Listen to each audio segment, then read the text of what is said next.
ডাউনটাউনৰ সন্মুখত ফ্লাইঅভাৰ আছিলে সেই ফ্লাইঅভাৰখন আমি উদ্বোধন কৰিম যিখন ছুপাৰ মাৰ্কেটত ফ্লাইঅভাৰ আছিলে আৰু ডাউনটাউনত এই দুইখন ফ্লাইঅভাৰ আমি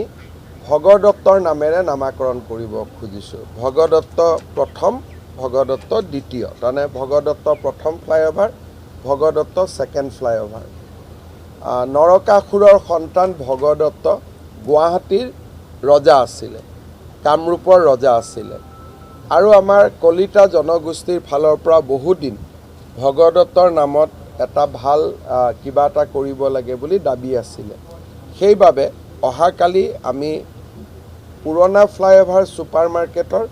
নতুন ফ্লাইঅভাৰ ডাউনটাউনৰ দুইখন ফ্লাইঅভাৰ আমি ভগদত্তৰ নামেৰে দিম যে ভগদত্ত প্ৰথম ফ্লাইঅভাৰ ভগদত্ত দ্বিতীয় ফ্লাইঅভাৰ যাতে প্ৰাচীন কামৰূপৰ ৰজা হিচাপে